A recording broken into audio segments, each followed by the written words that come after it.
ওকে, তো গত ক্লাসে আমরা আলোচনা করেছিলাম গ্যালিলিয়ান ইনভ্যারিয়েন্স নিয়ে।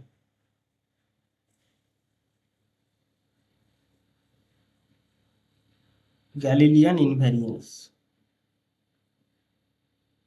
তো আসলে গ্যালিলিয়ান ইনভ্যারিয়েন্স কি ছিল না, যেটা বলছে যে all the laws of physics, all the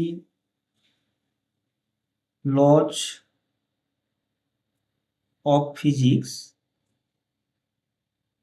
R invariant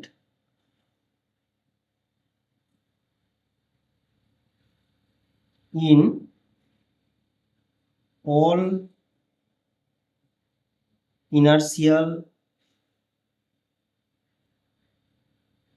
frames। ঠিক আছে, তো গ্যালিলিয়ান ইনভ্যারিয়েন্স কি বলছে না, আমরা যে কোনো ইনার্শিয়াল ফ্রেম নিই না কেন, সেটা এস ফ্রেম হতে পারে বা যে কোনো এস প্রাইম ফ্রেম হতে পারে, সেক্ষেত্রে সমস্ত লজ অফ ফিজিক্স কিন্তু ইনভ্যারিয়েন্ট থাকবে, মানে আইডেন্টিক্যাল থাকবে তাদের ফর্মটা। এইটা হচ্ছে গ্যালিলিয়ান ইনভ্যারিয়েন্স। ঠিক আছে, তো এই গ্যালিলিয়ান ইনভ্যারিয়েন্স ভেরিফাই করার আগে আমাদের যেটা জানতে হবে সেটা হচ্ছে কি গ্যালিলিয়ান ট্রান্সফরমেশন।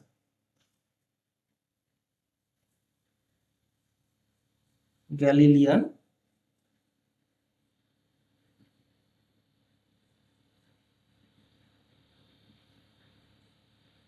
ট্রান্সফরমেশন, তো এই গ্যালিলিয়ান ট্রান্সফরমেশনটা আসলে কি না, সাপোজ আমি দুটো ফ্রেম অফ রেফারেন্স নিলাম, দুটো ইনার্শিয়াল ফ্রেম অফ রেফারেন্স।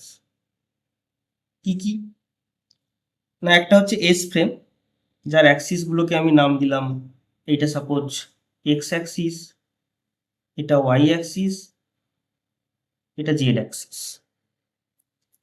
ঠিক আছে, তিনটে অ্যাক্সিস এখানে ড্র করেছি, এটা তার অরিজিন ও। আর একটা অ্যাক্সিস এরকম,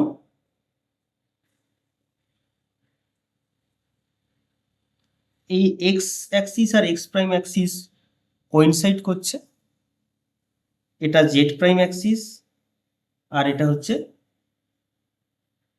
ওয়াই প্রাইম অ্যাক্সিস। অর্থাৎ এইটা হচ্ছে আমার এস ফ্রেম, এটা হচ্ছে আমার এস ফ্রেম, আর এইটা হচ্ছে এস প্রাইম ফ্রেম। অর্থাৎ প্রাইম দিয়ে যেগুলোকে লিখেছি, x prime axis, y prime axis, z prime axis, সেটা হচ্ছে এস প্রাইম ফ্রেম। ঠিক আছে, মানে এই যে এক্স ওয়াই জেড, এটা এস ফ্রেম, আর হচ্ছে x prime Y prime Z prime, এটা হচ্ছে এস প্রাইম ফ্রেম। এবং এখানে এই এস প্রাইম ফ্রেমটা এস ফ্রেমের রেসপেক্টে ভি ভেলোসিটি নিয়ে মুভ করছে। ঠিক আছে, অর্থাৎ S prime is moving with velocity V along x axis with respect to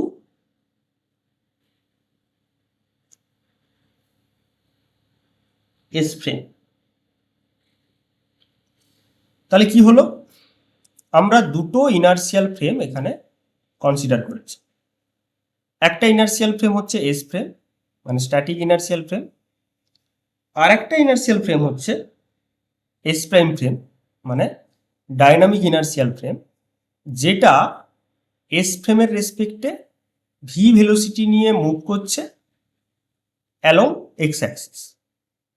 ওকে, এবার আমি এখানে একটা পয়েন্ট কনসিডার করলাম, ইটস এ পি পয়েন্ট। ঠিক আছে, এই পি পয়েন্টটার কোঅর্ডিনেট কত না এক্স ওয়াই জেড। এই পি পয়েন্টের কোঅর্ডিনেট হচ্ছে এক্স ওয়াই জেড, কার রেসপেক্টে, এস ফ্রেমের রেসপেক্টে। ঠিক আছে, কিন্তু এস প্রাইম ফ্রেমের রেসপেক্টে এটারই coordinate x prime Y prime Z prime. ঠিক আছে, তার মানে আমরা লিখলাম কি let consider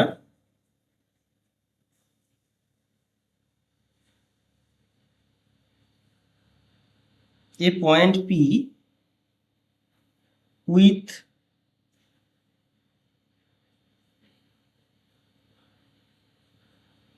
coordinate xyz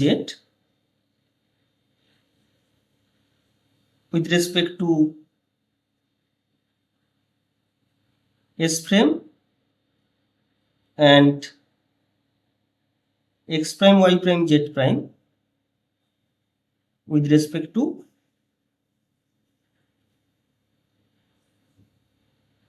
S prime frame।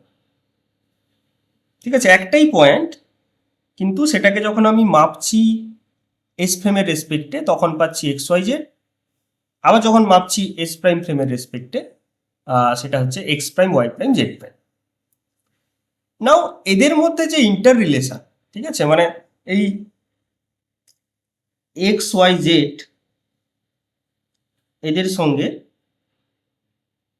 X prime Y prime Z prime এদের যে ইন্টার রিলেশন, এইটাকেই বলা হয় কি গ্যালিলিয়ান ট্রান্সফরমেশন। মানে সাপোজ ইউ আর গিভিন, মানে তোমাকে বলে দেওয়া হলো X Y Z, now how can you find the prime X prime Y prime Z prime, এইটা। আচ্ছা তোমরা বলো তো, তোমরাই অ্যান্সার করবে যে আমি আর একটু আঁকলেই বুঝতে পারবে। ধরো এটা এক্স অ্যাক্সিস, এটা ওয়াই অ্যাক্সিস, এটা জেড অ্যাক্সিস। তাহলে যদি আমি বলি যে এই পয়েন্টটা হচ্ছে তোমার এক্স ওয়াই জেড, তাহলে এক্স কোনটা বলো তো? এক্স কোনটা? এটা এক্স না? তাই তো, এটাই এক্স তো, মানে perpendicular distance from Y Z plane. X coordinate মানে তাই বোঝায় যে perpendicular distance from Y Z plane. এবারে আরেকটা কোঅর্ডিনেট সিস্টেম নিচ্ছি আমরা, সেটা কিরকম? এটা জেড প্রাইম, এটা ওয়াই প্রাইম, আর এক্স প্রাইম কোইনসাইড করছে এইটা। এবারে এই পয়েন্টটা আমি আবার বলছি যে x prime Y prime Z prime. তাহলে এক্স প্রাইম কোনটা বলো তো? এক্স প্রাইম হচ্ছে এইটা না?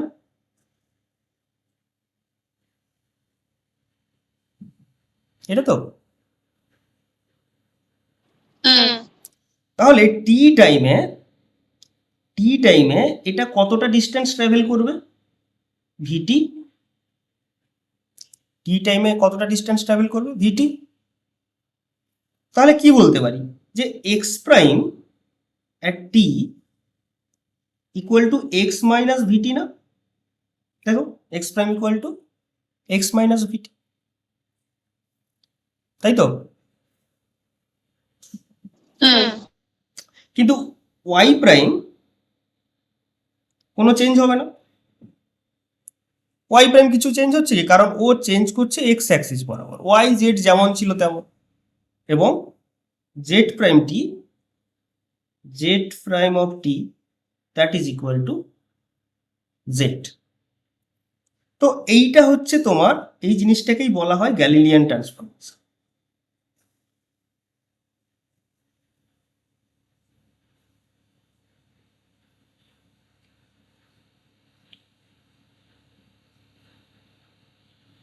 অর্থাৎ ট্রান্সফরমেশন অফ কোঅর্ডিনেটস, ঠিক আছে, transformation of coordinates from S frame to the another S prime frame. একটা এস ফ্রেম থেকে আর একটা এস প্রাইম ফ্রেমে, মানে দুটো ইনার্সিয়াল ফ্রেম অ্যাকচুয়ালি, তাদের মধ্যে যে ট্রান্সফরমেশন সেটাকেই আমরা বলছি গ্যালিলিয়ান ট্রান্সফরমেশন। ঠিক আছে, তো এটাকে যদি ম্যাট্রিক্স ফর্মে লিখি তাহলে কি লিখবো? X prime Y prime Z prime equal to কি লিখবো আমরা?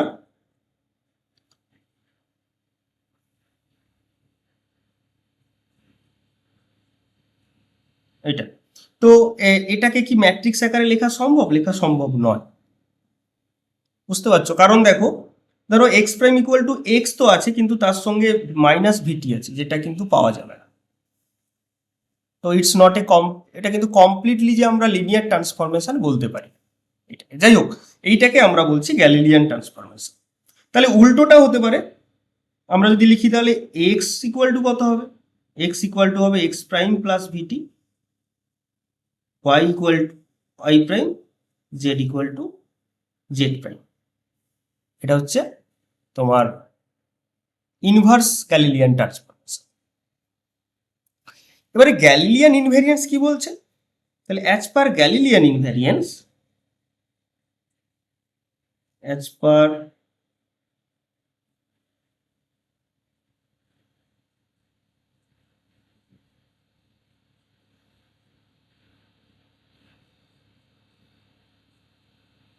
গ্যালিলিয়ান ইনভ্যারিয়েন্স, এই গ্যালিলিয়ান ট্রান্সফরমেশনের আন্ডারে লজ, মানে লজ অফ ফিজিক্স সেম থাকবে। Laws of physics holds same under Galilean ট্রান্সফরমেশনকে আমরা জিটি বলছি, ঠিক আছে? Okay, this is Galilean transformation or GT. তো আমরা দেখার চেষ্টা করি, তাই তো? আচ্ছা, এস ফ্রেমে আমরা কি লিখতে পারি? F equal to M A, right? এটা নিউটনস ল। তার মানে কি? F x equal to M x double dot. এই ডবল ডটটা তোমরা জানো? What is double dot? না। ডবল ডট মানে হচ্ছে D two X by DT two, second order derivative. টাইমের রেসপেক্টে ডেরিভেটিভকে আমরা ডট দিয়ে ডিনোট করি। যদি এক্স ডট হতো সিঙ্গেল ডট, তার মানে ডিএক্স বাই ডিটি। ওকে, তেমনি এফ ওয়াই সমান কি লিখবো আমরা? M Y double dot F Z equal to M Z double dot.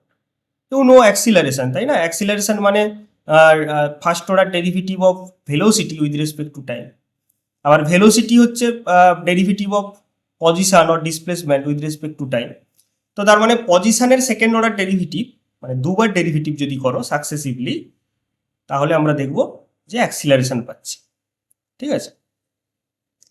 এবার আমরা যদি এস প্রাইম ফ্রেমে আসি, এস প্রাইম ফ্রেমে এলাম। এস প্রাইম ফ্রেমে আমরা দেখলাম যে এক্স প্রাইম ইকুয়াল টু কত? এক্স মাইনাস ভিটি। তাহলে এক্স প্রাইম ডট কত হবে বলো তো? মানে ফার্স্ট অর্ডার ডেরিভেটিভ করলে কত হবে বলো? কত হবে? হ্যাঁ, এটার মানে হবে এক্স ডট মাইনাস ভি, হবে না? দুদিকে ডেরিভেটিভ করছি তো টাইমের রেসপেক্ট। তার মানে যদি আবার ডেরিভেটিভ করে দিই দুবার, তাহলে X double dot minus zero, velocity is constant. So M x double এইটা সমান হচ্ছে কি? এম এক্স ডট, যেটাকে আমরা এফ লিখতে পারি, এফ এক্স লিখতে পারি।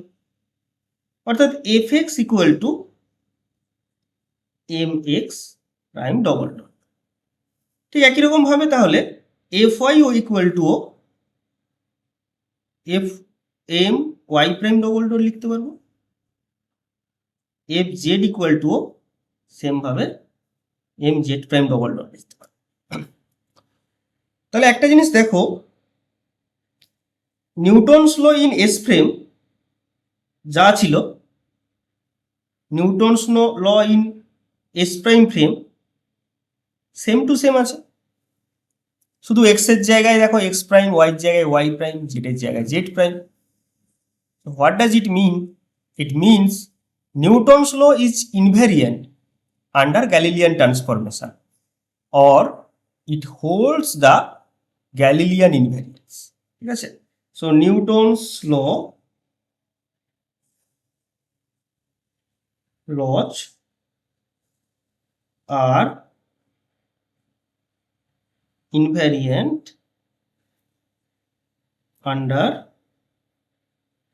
Galilean transformation. বোঝা গেল? তাহলে এ তো ছিল তোমার ইনার্সিয়াল ফ্রেমের ব্যাপার, অর্থাৎ সকল ইনার্সিয়াল ফ্রেমে, ঠিক আছে, under every inertial frame lodge of physics will be identical. এবারে আমরা চলে আসব নন ইনার্সিয়াল ফ্রেম।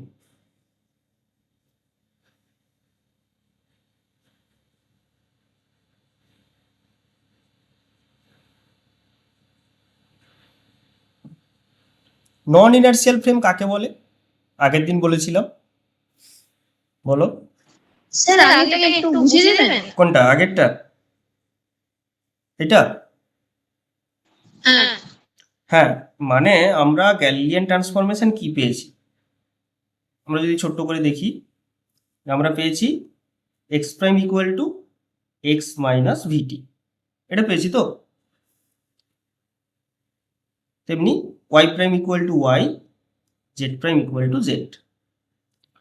এবার তাহলে বলো এক্স প্রাইম ডট কত হবে, মানে এর ফার্স্ট অর্ডার ডেরিভেটিভ কত হবে? X dot minus V. So x prime double dot কত হবে, মানে দুবার ডেরিভেটিভ করলে এটা হবে, কারণ ভেলোসিটি যেহেতু কনস্ট্যান্ট তার ডেরিভেটিভ 0। ঠিক একই রকম ভাবে Y prime double dot is equal to Y double dot, Z prime double dot is equal to Z double dot. এই ডবল ডট নিয়ে ঘাবড়ানোর কিছু নেই, ডবল ডট মানে ইটস নাথিং, দুবার ডেরিভেটিভ। এই D two X by DT two এটা লিখতে একটু বড় হয়, তাই জন্য শর্টে আমরা এরকম ডট দিয়ে লিখি। ওকে, এবারে NLM, Newton's laws of motion, সেটা কি আমরা জানি, f x equal to M x double dot. এটা এস ফ্রেমে, তাহলে এস প্রাইম ফ্রেমে আমরা কি লিখব? F x equal to M x prime double dot. যেহেতু এক্স ডবল ডট আর x prime double dot same, তাহলে লিখতে তো কোনো সমস্যা নেই। ঠিক একই রকম ভাবে এফ ওয়াই ক্ষেত্রেও লিখতে পারি, এদিকেও লিখতে পারি M Y prime double dot, এদিকে লিখতে পারি এম জেড ডবল ডট, আর এদিকে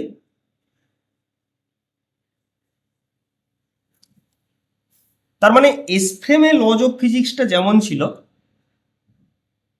এস প্রাইম ফ্রেমেও কিন্তু লজ অফ ফিজিক্স আইডেন্টিক্যাল, পুরোপুরি একই রকম। তাহলে এখান থেকে আমরা কি পেলাম, যে Newton's laws of motion is invariant, invariant মানে কি, identical under the Galilean transformation. আর এটাই তো আমরা প্রমাণ করতে চাইছি, যে Newton's law is Galilean invariant. ঠিক আছে, তো এটাই জানতে চাইছিলে তো? হ্যাঁ, বুঝতে পেরেছি। হ্যাঁ। সো নেক্সট, আমরা তো এটা ইনার্সিয়াল ফ্রেম নিয়ে দেখলাম, এবার আমরা আলোচনা করব নন ইনার্সিয়াল ফ্রেম যদি হয়।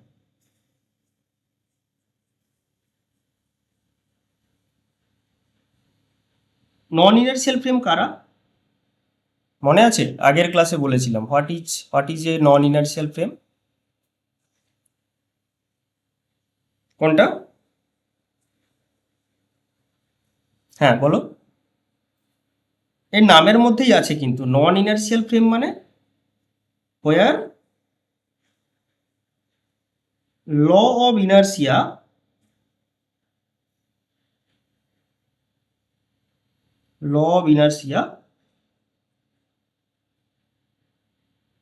is not satisfied, অর্থাৎ যেখানে ল অফ ইনার্সিয়াকে স্যাটিসফাই করে না, মানে যে ফ্রেম অফ রেফারেন্সে ল অফ ইনার্সিয়া মেনে চলে না কোনো সিস্টেম, সেই ফ্রেম অফ রেফারেন্সকে আমরা নন ইনার্সিয়াল ফ্রেম বলব। তো ল অফ ইনার্সিয়া মানে কি, what is law of inertia?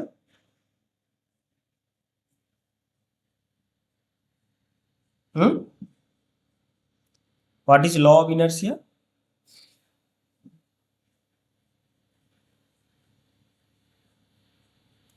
Law of inertia means যেখান থেকে আমরা ইনার্সিয়ার আইডিয়া পাই, জাড্ডের ধারণা পাই, কোথা থেকে? First law of motion. এর ফার্স্ট ল। হ্যাঁ, ফার্স্ট ল অফ মোশন। তো ফার্স্ট ল অফ মোশন কি বলছে, যে যদি এক্সটার্নাল ফোর্স না থাকে তাহলে অ্যাক্সিলারেশন হবে না। মানে যে বডি রেস্টে আছে সে সবসময় রেস্টে থাকবে, যে বডি মুভ করছে সে ওই ইউনিফর্ম ভেলোসিটি নিয়ে মুভ করবে, তাই তো? মানে that means F equal two zero হলে ইনার্সিয়াল ফ্রেমে কি হবে, এ ইকুয়াল টু জিরো। কিন্তু যেহেতু এটা নন ইনার্সিয়াল ফ্রেম, তাহলে হতে পারে যে ফোর্স আমি দিচ্ছি না কিন্তু অ্যাক্সিলারেশন আছে, ফোর্স দিচ্ছি না অথচ বডি অ্যাক্সিলারেটেড হচ্ছে। তো সেরকম ফ্রেম অফ রেফারেন্সকে আমরা বলছি নন ইনার্সিয়াল ফ্রেম। বেসিক্যালি এই নন ইনার্সিয়াল ফ্রেমকে আমরা বলতে পারি অ্যাক্সিলারেটেড ফ্রেম।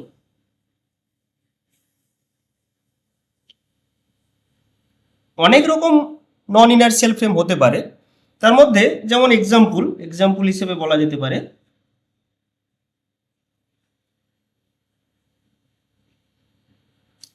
পারে তোমার রোটেশনাল ফ্রেম।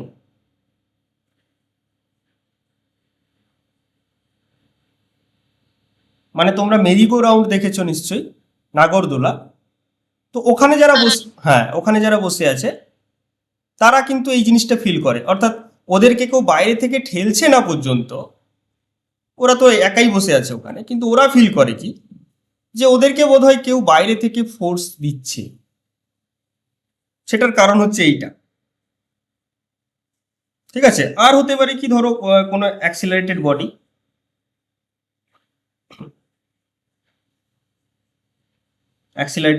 মানে মেবি ধরো একটা বাস, এরকম আরো অনেক এক্সাম্পল হতে পারে।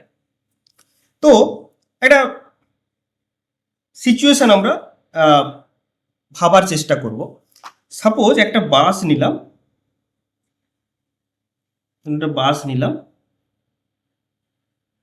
এরকম। তো এই বাসটা রেস্টে আছে, রেস্ট। তো এখান থেকে একটা যদি পেন্ডুলাম ঝুলিয়ে দেওয়া হয়, দেখবে বকটা কিন্তু এরকম এরকম ভার্টিক্যাল থাকবে। বুঝতে পারলে? স্বাভাবিক কথা, একটা বাসে যদি কিছু ঝুলিয়ে দাও সোজা থাকবে। এবার সেই সেম বাসটা এখন চলতে শুরু করলো। কিরকম চলতে শুরু করলো? কনস্ট্যান্ট স্পিড নিয়ে।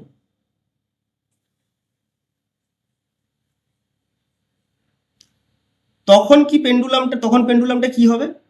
কিচ্ছু হবে না, যেরকম ছিল সেরকম থাকবে। স্টিল কিন্তু সে এরকম খাড়া, মানে সোজা ভার্টিক্যাল থাকে। বুঝতে পারছো কি বলছি? মানে প্রথম রেস্টে ছিল তখনও ভার্টিক্যাল ছিল, ইউনিফর্ম গেলেও কিন্তু তোমরা এটা খেয়াল করে দেখবে, যদি প্রাইভেট কার থাকে ড্রাইভারকে বলবে যে কনস্ট্যান্ট স্পিডে যেতে, দেখবে যে এই জিনিসটা খেয়াল করবে তোমরা, যে ভার্টিক্যাল আছে। এবারে থার্ড কেস যেটা, যে বাসটা এখন অ্যাক্সিলারেশন নিয়ে চলতে শুরু করলো।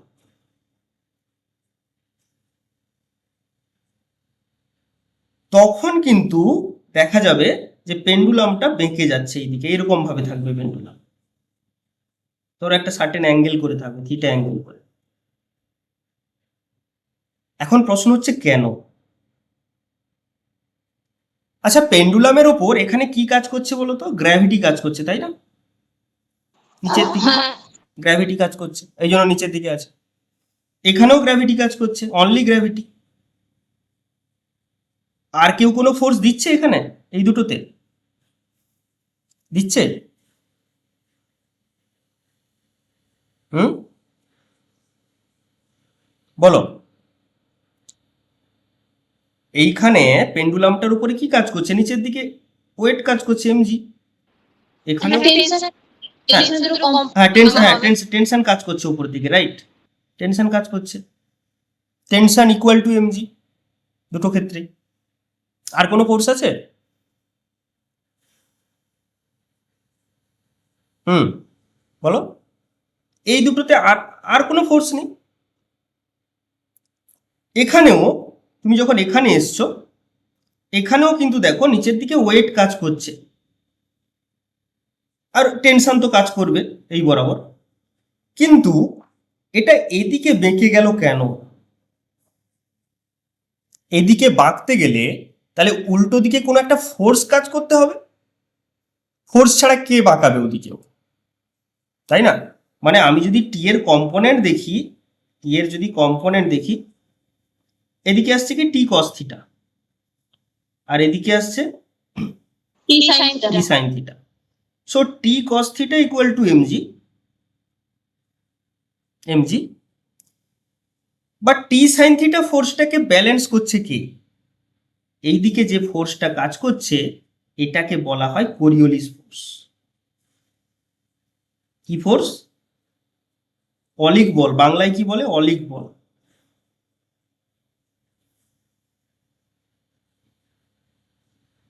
কেন অলিক বল বলা হচ্ছে বা কোরিওলিস ফোর্স বলা হচ্ছে? কারণ এই ফোর্সটা তো কেউ দেয়নি তাকে। পেন্ডুলামকে কেউ ফোর্স দিয়েছে? দেয়নি। কিন্তু তা সত্ত্বেও এইদিকে সে ফোর্সটা পাচ্ছে। তা কোত্থেকে পাচ্ছে? কারণ সে অ্যাক্সিলারেটেড ফ্রেমে বসে আছে, বাসটা অ্যাক্সিলারেট করছে। এখানে যদি কেউ কোনো অবজারভার থাকে বাসের মধ্যে, সে কিসে বসে আছে? সে নন ইনার্সিয়াল ফ্রেমে বসে আছে, ঠিক আছে? তো নন ইনার্সিয়াল ফ্রেমে ফোর্স না দিলেও কিন্তু অ্যাক্সিলারেশন পাওয়া যায়। এটা শুধুমাত্র নন ইনার্সিয়াল ফ্রেমে হয়। আর এই কোরিওলিস ফোর্সের ভ্যালুটা হয় কত? M A. অর্থাৎ এই যে অ্যাক্সিলারেশন তার সঙ্গে মাস মাল্টিপ্লাই করতে হয়, এবং এটা হয় কিন্তু উল্টো দিকে। তো তাহলে এখানে আমরা লিখতে পারি কি t sine theta equal to M a, so tan theta equal to divide করে দিলে এ বাই জি। তাহলে আমরা কি দেখলাম? আমরা দেখলাম যে একটা নন ইনার্সিয়াল ফ্রেমে, মানে অ্যাক্সিলারেটেড ফ্রেমে, এক ধরনের ফোর্স কাজ করে সিস্টেমের উপরে, যে ফোর্সটাকে আমরা কিন্তু বাইরে থেকে অ্যাপ্লাই করিনি। এটা অটোমেটিক্যালি কি হচ্ছে? অ্যাক্সিলারেটেড ফ্রেমের জন্য সিস্টেমের উপরে অ্যাপ্লাইড হচ্ছে, বা বলা যেতে পারে due to the non inertiality of the frame of reference. ফ্রেমটা নন ইনার্সিয়াল হওয়ার কারণেই এই ফোর্সটা আসছে। এটাকে বলা হচ্ছে কি কোরিওলিস ফোর্স। তো তাহলে আমরা যখন নন ইনার্সিয়াল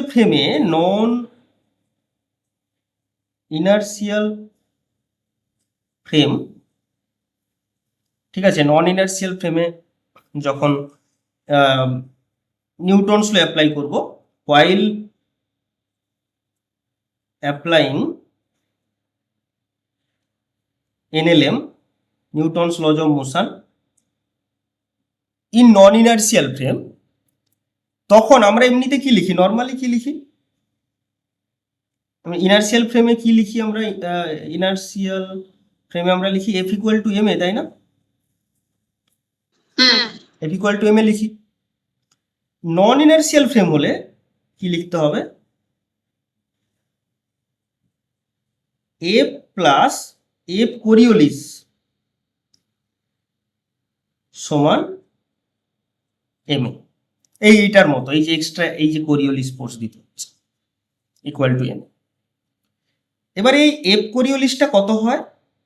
এফ কোরিওলিসটা হবে mass into A, capital A, যেখানে ক্যাপিটাল এটা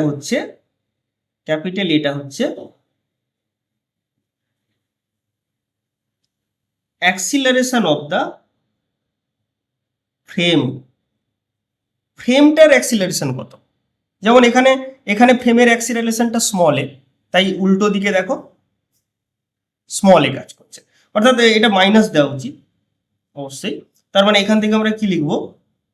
F minus m a equal to M a. বুঝতে পারলেন? তাই নন ইনার্সিয়াল ফ্রেমে আমরা লিখব যে f equal to m of small a plus capital A.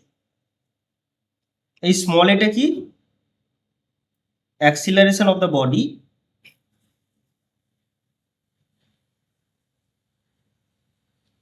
R capital এটা কি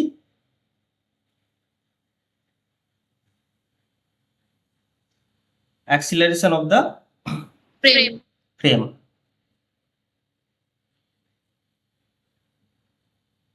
অ্যাকচুয়ালি না এটা মাইনাস লেখার কোনো মানে নেই, কারণ ওর অলরেডি ওর মধ্যে মাইনাস আছে আর কি, আমরা এখানে এই জন্য মাইনাস আলাদা করে দেবো না।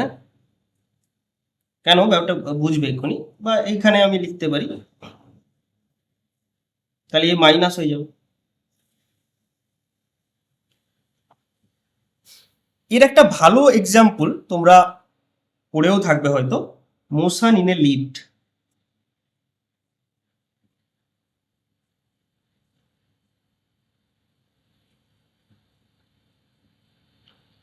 যে ধরো একটা লিফট আছে, এই লিফটের মধ্যে একটা পার্সন আছে যার মাস স্মল এম। তো এই লিফটটা হচ্ছে অ্যাক্সিলারেট করছে এ উপরে নিয়ে, ওপরের দিকে এ অ্যাক্সিলারেট করছে। তো তাহলে এখানে এখানে এক্সটার্নাল ফোর্সকে এন, নর্মাল রিয়াকশন, তাহলে N equal to M G হওয়ার কথা উচিত ছিল, কিন্তু এখানে কি হবে M G plus M A. কেন? ওই একই ফর্মুলা।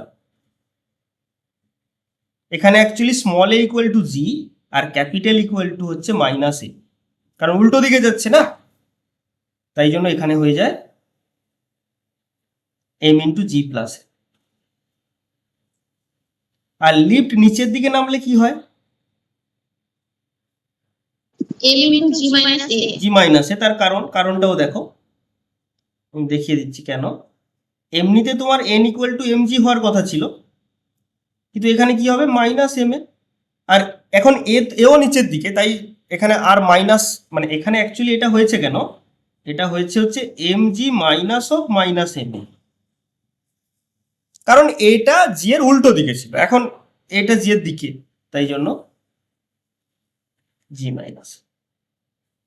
তাহলে এ সবকটা হচ্ছে কিসের জন্য? নন ইনার্সিয়াল ফ্রেম অফ রেফারেন্স। ঠিক আছে, তো আজকে এই অবধি থাক। পরের ক্লাসে আমরা রোটেশনাল ফ্রেম অফ রেফারেন্স নিয়ে আলোচনা করব। ঠিক আছে, তো তোমাদের কোনো কোশ্চেন থাকলে